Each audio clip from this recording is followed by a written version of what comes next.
Welcome to the Inspired Living with Autoimmunity podcast, the podcast for high achievers who want to stay sharp, focused, and full of energy despite their diagnosis. With your host, National Board Certified Functional Medicine Health Coach, Julie Michelson, where Julie helps you take your power back from autoimmunity. And now here's your host, Julie Michelson.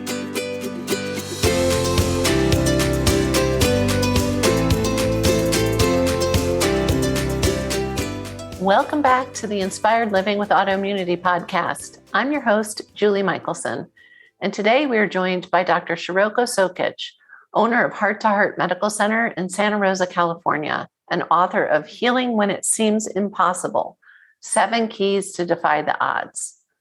Dr. Shiroko's effective approach blends Chinese and Western medicine with spiritual and emotional healing, which is why I'm so excited to have her on the podcast. We're talking about the healing power of love and how you can take steps today to start to tap into that magic.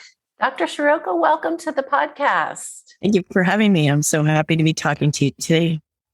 We're excited to have you here. I always love to start with, how did you get to be doing what you're doing? I cheated. I asked you a little bit before I hit record, but I would love if you'd share some of your journey with us.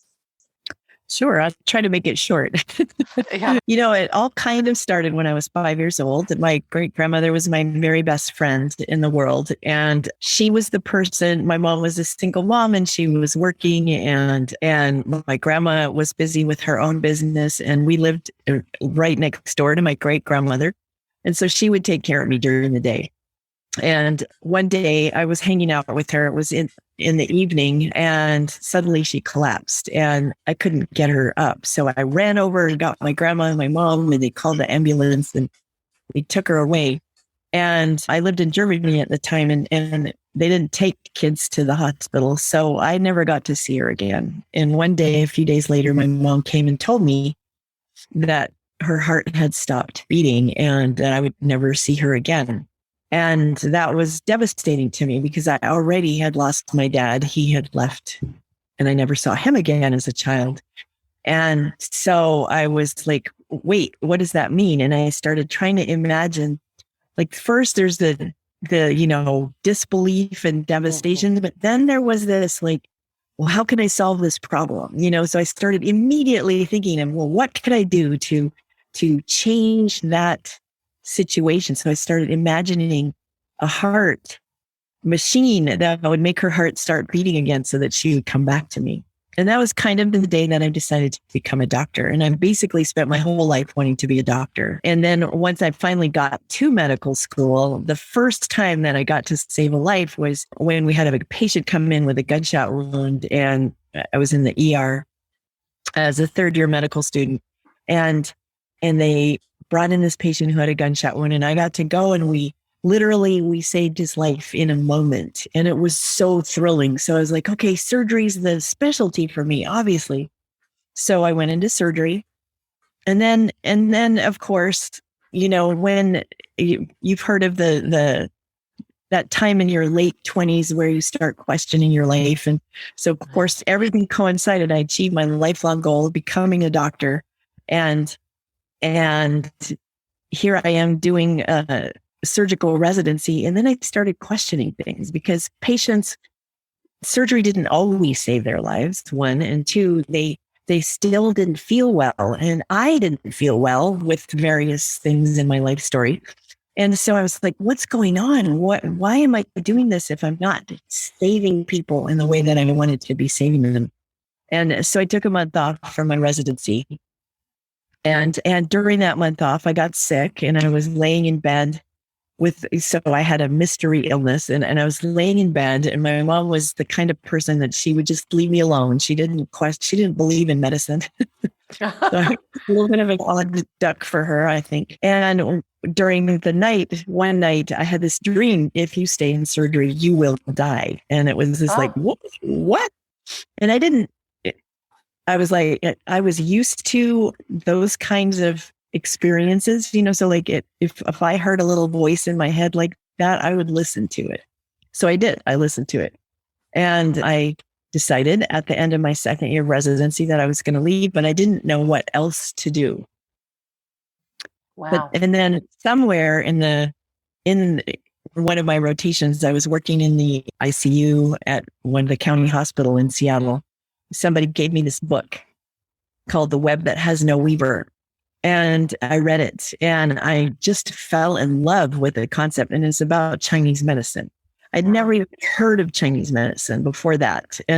But it was about doing acupuncture and about how the magic of energy and the idea of energy and healing and all of this stuff. And it's many years later now, and I still am in love with Chinese medicine. So I decided right then, I met a guy during my rotations in the hospital who was a respiratory therapist who had just finished acupuncture school. And he kind of became my mentor because he was a few years ahead of me, and he had a great connection with Chinese medicine too. So I started studying Chinese medicine. I left my residency at the end of my second year and went to work in the ER. So I had this training, as a young physician, I was doing ER at the same time that I was studying Chinese medicine. So I had evolved in a way that maybe not a lot of people do, because both of them are integral to how I work. And so at the end of my training in Chinese medicine, I began to dream of having a center where both Western and Eastern medicine were blended. So that's how I got to pretty much where I am today. There's more, but that's a quick version. That's amazing. And that's I just, the blend of the two is the answer. It is totally the answer for anybody who's experienced, mystery illness, chronic illness. And I say all the time, as people that are listeners are familiar with my story, and one might think I'm, anti-Western medicine. I'm absolutely not. It just wasn't the answer for, there was never the question of why do you have RA? Why do you have one after another autoimmune condition? And so this blend is the key, and I hope the future for everybody. And so I know that, your patients and clients are blessed to have you bringing that to the world. And then that's amazing. Talk about commitment and faith to listen to the voice and leave. I mean, I know what it takes to get to your second year of residency. And so that is unbelievable that you were strong enough to just listen and follow. So yeah, amazing. Amazing. That was in the 80s, and I was the only doctor in the state of Washington studying Chinese medicine at the time. Wow. So yeah, it was at that time even more of a thing. All my friends were like, "Is it like being a voodoo doll?" Thinking like that. Are you crazy? I'm sure there was a lot of that, a lot of questioning. Yeah. So your specialty is healing when it seems impossible, which is why I wanted to have you on the podcast, because I remember when I thought, just even for my own self, that healing was impossible. I was told that, and then unfortunately believed it for a long time. So I know you have 7 keys to healing, and I know we only have a short time together. And so share those with us, and then we're going to dig into some particular ones. Cool. Okay. So that's all based on my many years of experience. I've been in practice in my own clinic for almost 30 years. She looks like she's 30 for anyone who's just listening and not watching. So there's something to it. That's all I can say. Thank you. Oh my goodness. But anyway, so it's based on, so there are many, of course, there's this parallel of my own life versus the practice that I've had over the years and evolved in helping people with difficult health issues, and very much blended with Chinese and Western medicine. So the first key is love. Yes. And it comes out of the several experiences that I had personally, but also out of because when you feel ill and you're not feeling well in your body, you usually feel betrayed. Absolutely. You usually feel angry and frustrated and upset. And why did your body do this? And especially for many people who have chronic conditions, they sort of start all of a sudden, or it appears like they've started all of a sudden. Right. And you don't maybe haven't noticed the progression over time as things were getting worse. And many people that I've seen are highly functional people who have done everything and are really good at what they do, and then suddenly not able to do anything. Yeah. And so they feel betrayed. So love is the first key, because if you imagine that your body is your best friend, then it wouldn't betray you. It wouldn't do something to you that was, wrong. And so if this happened, why did it, what is the root of that condition? And so that's where I start, is thinking about your body as your best friend, thinking about love as the most powerful healing force in the universe, and thinking about what would you do if your body was your best friend? How would you look at things? Did you have a question? I saw you move your mouth. My dog was trying to chime in. This is how and why we do what we do, right? I've experienced the exact same and then see the pattern in everybody else. And so it's such an essential first step to integrate again. And how can we expect our body to heal if we're thinking it's our enemy or we're betrayed by it? So yeah, I will shout it from the rooftops. Take step one, everybody. It's essential. Yeah. So, and then the second key is the physical balance, which is what I have done for the whole of my career, which is, finding how to heal the physical body. And so from my, again, blending of Chinese medicine for so many years, and the thing about mysterious illnesses, or illnesses that people don't understand, or they may have a diagnosis like you did, but there's not really an answer that solves the problem, right? Right. So the first element that I work with is what I call the triangle of wellness, which is hormones, nervous system, and immune system. And quite often when you get a chronic or ongoing difficult health situation, it's these systems have gone offline for some reason. And, again, I see people who either don't have a diagnosis or who feel crummy and have been told to take an antidepressant or whatever, like long-term uncomfortable. Maybe they have a diagnosis like what you did, but no answer really, except take these drugs to suppress your immune system. So in Chinese medicine, it's very important to get your body in balance. And so that's where I start. I start with finding how to get your body in balance: hormones, nervous system, immune system. What does it take to get that functioning? Because once you have those systems working, then your body can do anything. You can heal. Yes. Say it again. Once you have those systems working, the hormones, your nervous system, and your immune system, then your body has the tools that it needs in order to heal. And then from there, with physical balance, we also look for the root cause if we can find it. Sometimes we can't. And again, in Chinese medicine, the books are thousands of years old. They talk about the infectious diseases and how they can get into your body and and descend through your energy layers. And we don't know what they are. Back 5,000 years ago, they didn't know viruses versus bacteria or parasites. They just knew something got in there and it was going through the system. And so I believe that that's still true. There are probably way more viruses than we know how to diagnose, way more infections and traumas and things like that than we know how to diagnose. And so looking for the root cause may not always happen. Although, there's a lot more science now than when I first started doing what I do. But we can still heal the body by using this triangle of wellness.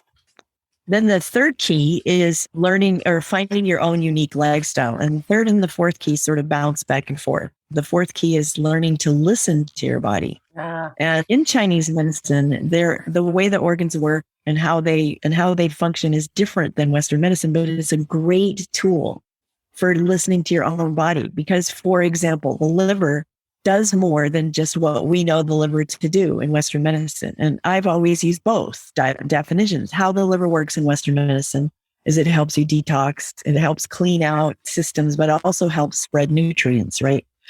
In Chinese medicine, it regulates the smooth flow of energy in your whole body, meaning that you know, the tension that you feel in your body and the tightness in your shoulders and things like that. It also regulates menstrual cycles. So it's very prevalent for women. So like PMS and difficult health issues, things like that. It also regulates the ligaments and tendons and your eyes. So looking through your eyes and how you see things and what happens with your eyes, all connected to liver imbalance. And if you understood all of that, then when you started having symptoms, you could look at your body and go, some of these symptoms fit with what might be going on with me, right? And so that helps you listen. And then lifestyle is, you know, there's a million ways to eat, a million ways to exercise, a million ways to do things.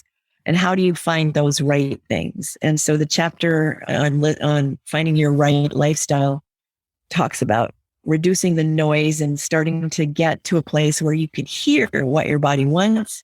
And then you bounce back and forth between listening and finding that lifestyle.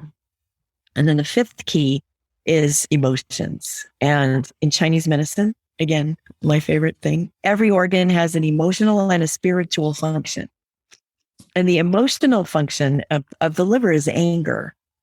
And the liver and its spiritual function is that space between your physical body and your higher self. The heart rules your higher self. Your physical body is ruled by your immune system and your lungs, which is also very interesting. And I could go on for hours, as you can tell.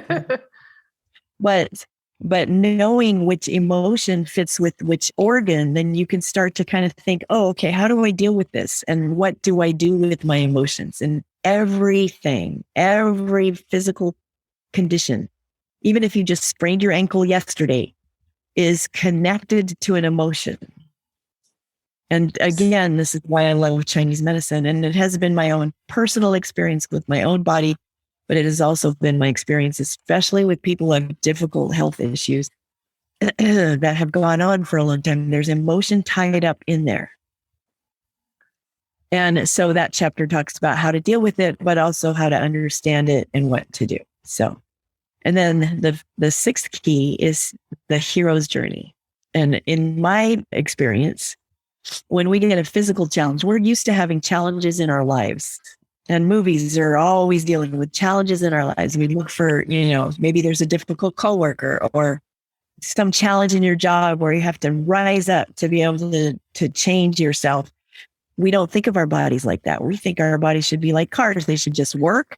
They shouldn't give us a hard time. They should just do what we want. And then we get angry when they don't. But I believe that our bodies are our best tool for our spiritual path. And so the hero's journey is when you get a challenge from your body of what to do with yourself and how to heal and going through a difficult health issue, you're being called to do something new, to live in a new way, to change something in your life. Your body is not your enemy. Therefore, maybe this is your hero's journey of figuring out how to heal. Wow. And then the seventh key is to trust the process, because so many of my patients come to me, they have 7, 10, 12, 15 doctors, years, or healers. They've gone through so much and it's difficult. And to trust that process is leading them somewhere. And again, I've lived this myself. I've lived this whole book, right. but also have lived it with my clients and finding, you know, okay, so you went to this person who gave you this, or you went to another person and you had 3 surgeries and then that removed some organs. And how did that lead to, you know, so like, what does it take to overcome all of those challenges and come to a place where you trust that your life is leading you where you want to go? You're such a great story for that, having done what you've done for your own healing, right? With your rheumatoid arthritis. And so you discovered this all on your own. Congratulations. Right. Yeah. Well, thank you. But it was, it took, I mean, it took years, decades, you know, which is why I do what I do, so that it doesn't take somebody decades, and so that that my ultimate goal one day is that nobody ever no one's ever even told, you can't heal from this, because it's not true. But every single key to healing, I mean, it all is, it's accurate. Everybody get the book, read it. But so beautifully put. And I have no education, but enough experience with Chinese medicine and ancient Eastern medicine to know how amazing. I mean, when you think of how old this knowledge is, and it's like, it seems so new now, right? It's not new.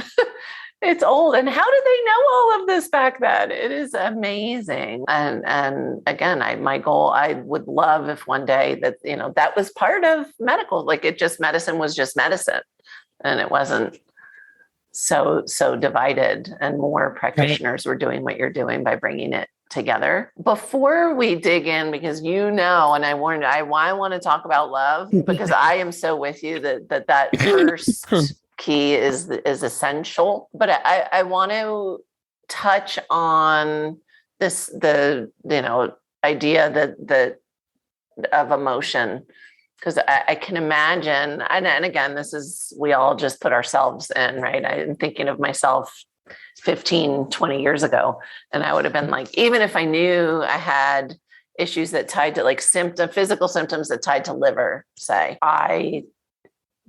and then you mentioned, well, that emotion is anger. And I would have been like, no, that's not.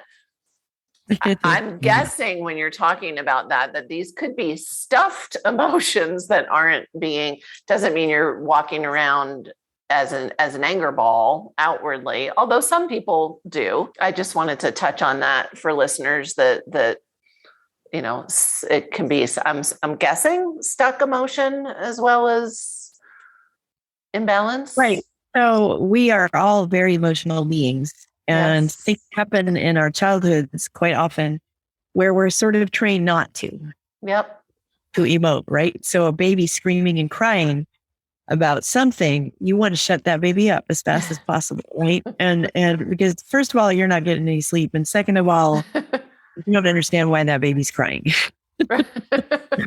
You can kind of think about your body in the same way. Like, we don't understand why our body's crying, why it's screaming, what, why is it doing that? But also there's emotion behind that. And we're taught to shut those things down, so that we don't cause discomfort for other people, so that we don't, and nobody teaches children how to have emotion or not. I mean, people are more enlightened today than they used to be, but still, we don't Nobody teach taught us how to have emotion and how to deal with anger and how to deal with pain and how to deal with sadness. Nobody helped me deal when my great grandmother died. Yeah. Nobody talked to me about it. Nobody said anything to me about it. She just disappeared from my life one day. Same with my dad. They disappeared from my life. Never saw them again. No. What does that mean to a child, right? And then you have that stays inside because you don't even know that it's there, right? So thank you. That's exactly what I wanted to get to.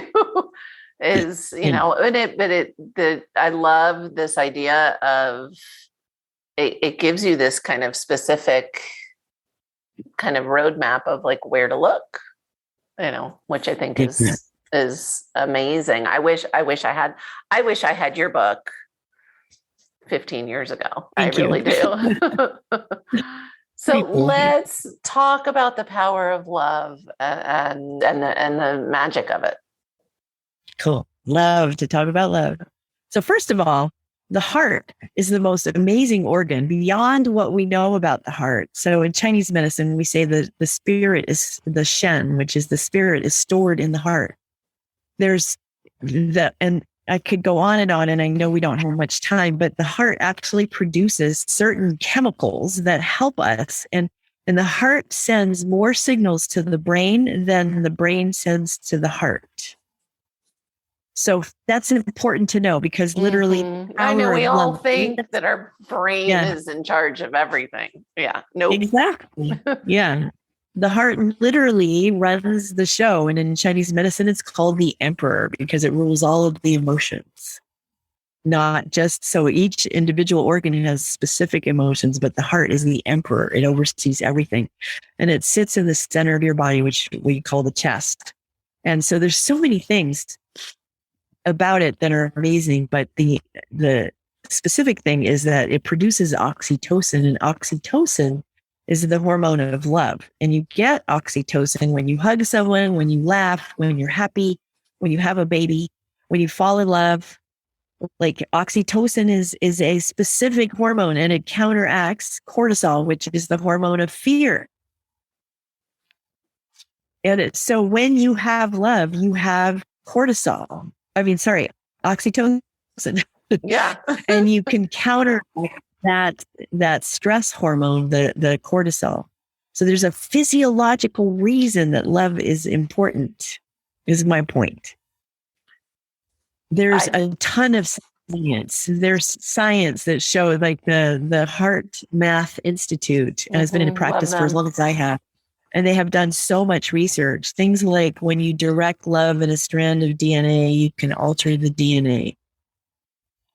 Yeah. Talk about powerful, right? Talk about powerful, right? There's stories of people, not just stories, but research that shows that prayer, which is to me directed love. Sure. Prayer that you can send across the world, that it can change something for a human, for one person, or for a group of people. So that's just some of the science behind love.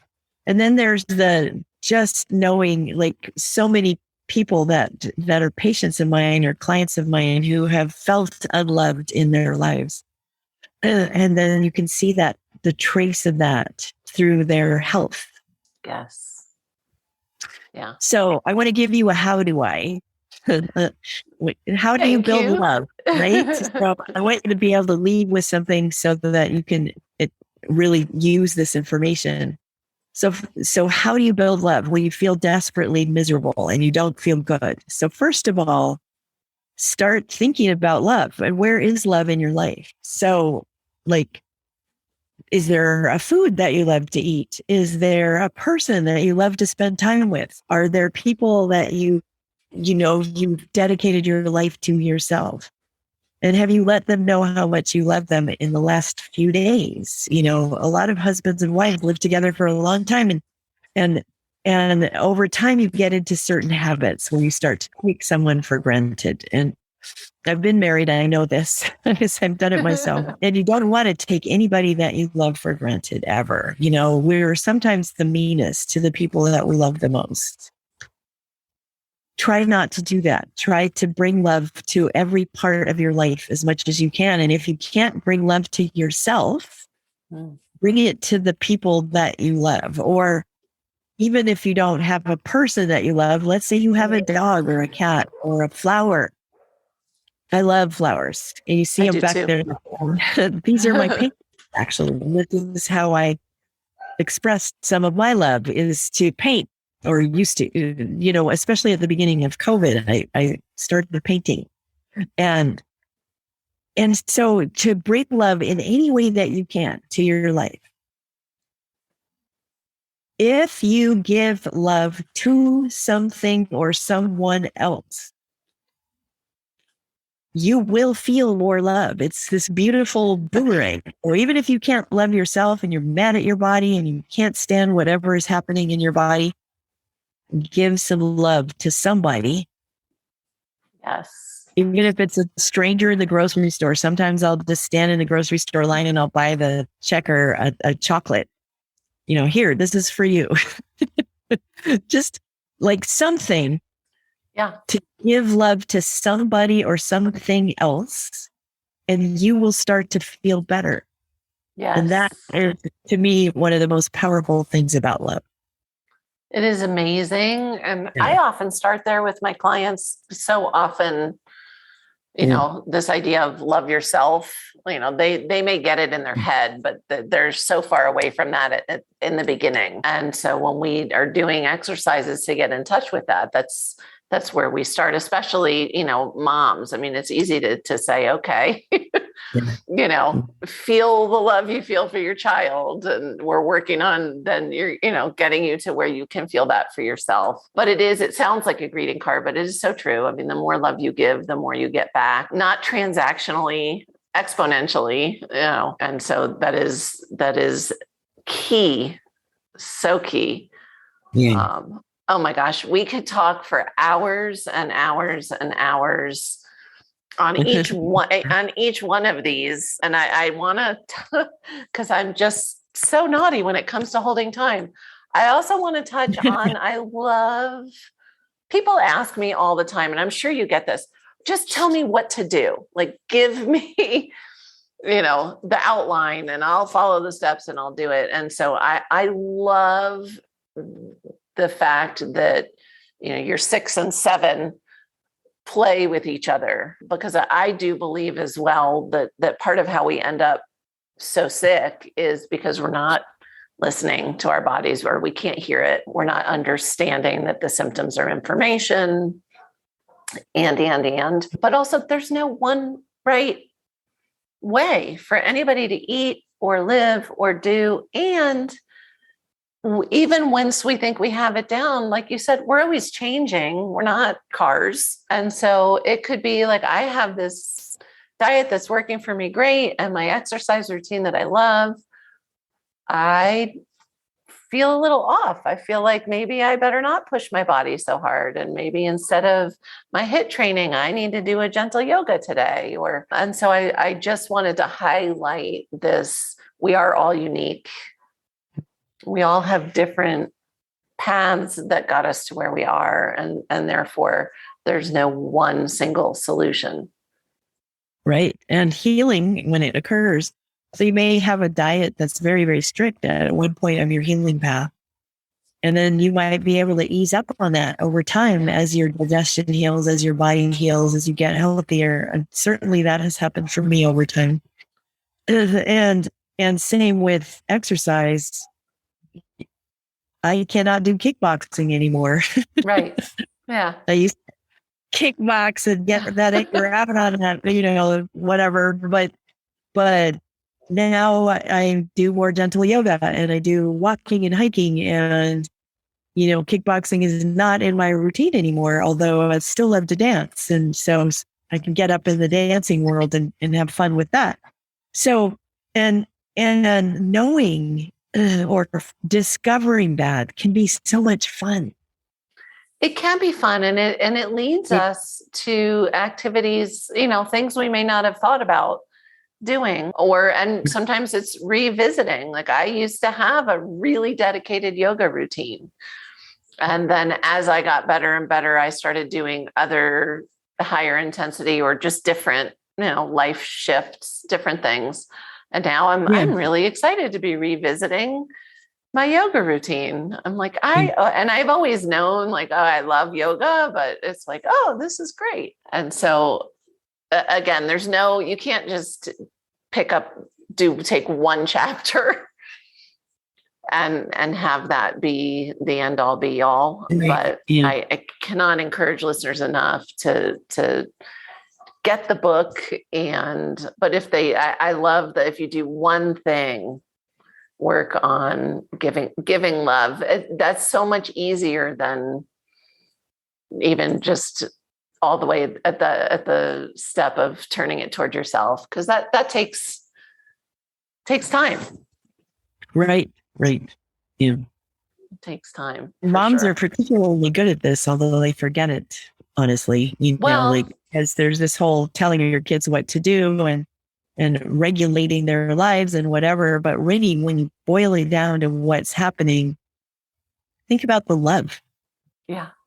You know, the dedicated love that you have for your child, and what you would do for them. And come from that place of how much you love that person, you know, and then use that to one, guide your life. That's a different way to approach life altogether. It's a beautiful, healthy, incredibly magical way to approach life. Yeah. And it's healing, which is the whole point. It really is healing. And I love that you gave us some of the science behind it. I've experienced it, and it's kind of a running joke that I have experienced in my family and in my relationship. Everybody watched how healing the deep love relationship was for me. And it's then makes it undeniable, and it's like, well, how do you prescribe that? And I guess you found a way to do it. That's fantastic. Yeah. I have one little story if you have a minute. I do. I have a patient who was in her late 60s who she had diabetes and she had various other health issues. And she always used to come in and see me and lots of complaining, lots of unhappiness, lots of discomfort in her body all the time. And then she fell in love. And she got the gift of falling in love in her late 60s, right? With a man. And her whole life changed, just being in love. The blood sugar issues got better. Her weight fell off. Her physical symptoms, a lot of which she had, like the neuropathy and various aches and pains and blood pressure issues, all of it went away because she fell in love. I believe it. Yeah. And that's a remarkable thing. But when you if you could fall in love with your own life in that way, right. And sadly it's harder to do that. But if you could, then think of what's possible with that oxytocin coursing through your veins. It's amazing. It really is. My neck was hurting the other day, and it's interesting. My guy also has we both have a congenitally fused vertebrae in our neck, and once in a while they'll act up. Yeah. And we had just come off a long road trip, which was probably why we were both a little aggravated. And we're so in tune and aware. One good hug and it's like, oh, my neck doesn't hurt anymore. Thank you. Thank you for fixing that. And so, yes, it is remarkable I got to experience the late in life love starting in my 50s. And it is remarkable. But like you said, it doesn't have to be a romantic love. It can just be this heightened awareness of, and you can't show too much love. We have this story that, people don't want to hear you say, I love you all the time, or it's not true. But nobody says, oh, keep your love to yourself. Right. I'm sure nobody has said, how dare you buy me a chocolate bar or, right. One of my favorite things to do is, on the rare occasion that I go through a drive-through coffee place, I always just pick up the tab for the guy behind me or the people. The last one, it was this older couple in a pickup truck. They were so cute.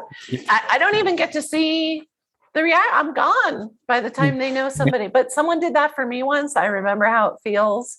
It's connecting with humans, with flowers, animals, nature, the universe. And that's where the healing is.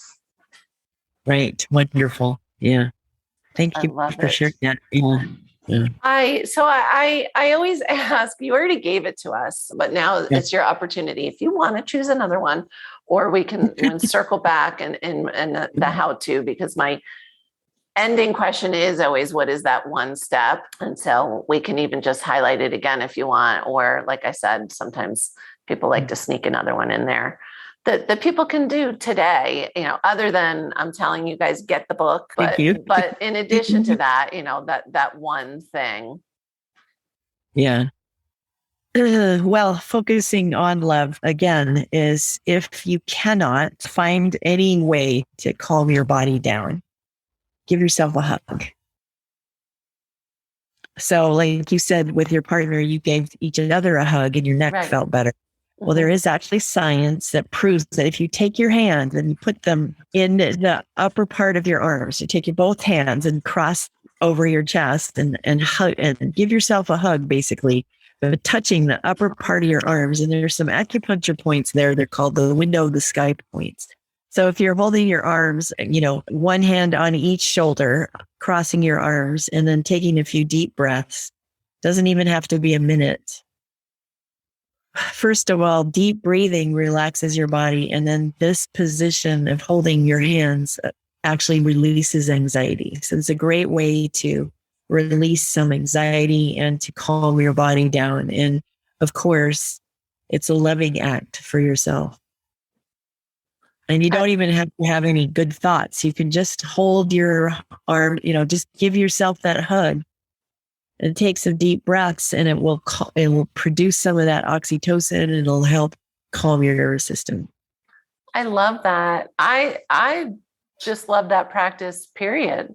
For all of us, why not do that? And I love the fact that there's got this purely physical basis to it too. So we don't need to get our head in a certain place or our heart in a certain place. It'll help do that for us. Right. So amazing. See, I knew you were going to come up with another tip. I just had a feeling there. Yeah, exactly. For listeners that, like I do, listen on the go and may not dig into the show notes to grab all the links, where's the best place for them to find you? So my website is heart2heartmedicalcenter.com. My book is there. All my information is there. And I cannot encourage listeners enough to do that. I thank you so, so much. You have shared amazing gold with us today. Thank you for having me. I'm so happy to have been here. For everyone listening, remember you can get the show notes and transcripts by visiting inspiredliving.show. I hope you had a great time and enjoyed this episode as much as I did. I will see you all next week. Thank you for listening to Julie Michelson's Inspired Living with Autoimmunity. Did you enjoy this episode? Please like, share, and subscribe wherever you listen to podcasts. If you'd like to get a transcript of this and every other episode, just head on over to inspiredliving.show or click on the link in this episode's description. There, you can also find everything we discussed in this episode, including links and information about our guest. You can even send in your questions to be answered by Julie in a future episode. That's inspiredliving.show. Until next time, this is Julie Michelson's Inspired Living with Autoimmunity podcast, helping you take your power back.